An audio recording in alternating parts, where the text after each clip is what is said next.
নমস্কাৰ দৰ্শকসকল আজি আপোনালোকৰ মাজলৈ লৈ আহিছোঁ এটা নতুন ৰেচিপি এই ৰেচিপিটোত আপোনালোকক দেখুৱাম যে আমি কেনেদৰে কচুৰ কুমলীয়া পাতটো অৰ্থাৎ কচু থুৰিটো পাতত দি খাব পাৰোঁ ইয়াৰ বাবে প্ৰথমতে আমি কুমলীয়া পাত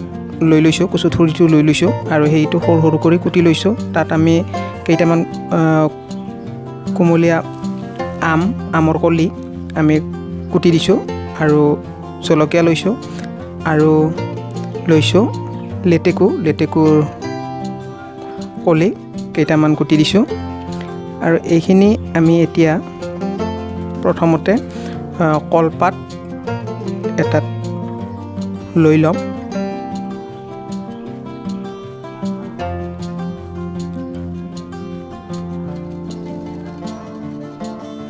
আৰু গোটেইখিনি ভাল ধৰণে আমি কলপাতেৰে মেৰিয়াই বান্ধি ল'ম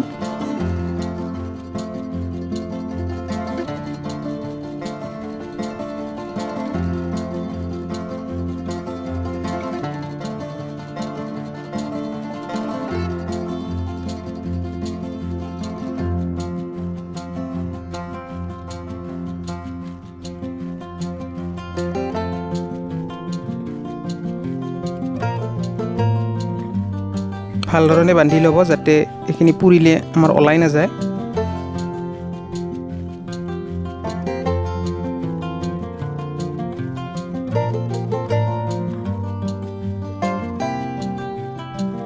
এনেদৰে বান্ধি ল'ব আৰু এতিয়া আমি এইটো জুইত পুৰিম তাৰ বাবে আমি জুইৰ চৌকা এটাৰ আঙঠাখিনি এঙাৰখিনি গুচাই লৈছোঁ আৰু তাত আমি এইটো সোমাই দি ওপৰত গৰম এঙাৰটো দি দিছোঁ যাতে এইটো ভাল ধৰণে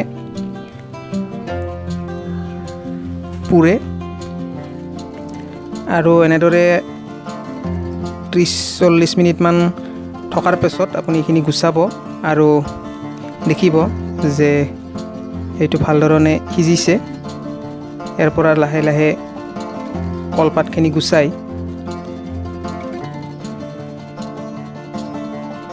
এইখিনিত আপুনি সোৱাদৰ ওপৰত নিৰ্ভৰ কৰি প্ৰয়োজন মতে নিমখটো দি দিব আৰু সৰিয়হৰ তেল অলপমান দি দিব আৰু ভাল ধৰণে পিটিকিব আৰু ভালধৰণে পিটিকাৰ পিছত এইখিনি খাবৰ বাবে সম্পূৰ্ণৰূপে তৈয়াৰ হৈ গৈছে ভিডিঅ'টো চাই কেনে পেলাই কমেণ্ট ছেকশ্যনত জনাবলৈ নাপাহৰিব ভিডিঅ'টো ভাল পালে লাইক কৰিব শ্বেয়াৰ কৰিব আৰু আমাৰ চেনেলটো ছাবস্ক্ৰাইব কৰিবলৈ একেবাৰে নাপাহৰিব কিয়নো আমি এনেকুৱা ধৰণৰ বিভিন্ন ভিডিঅ' আপোনালোকৰ মাজলৈ আকৌ লৈ আহিম গতিকে আজিলৈ আহিছোঁ ধন্যবাদ।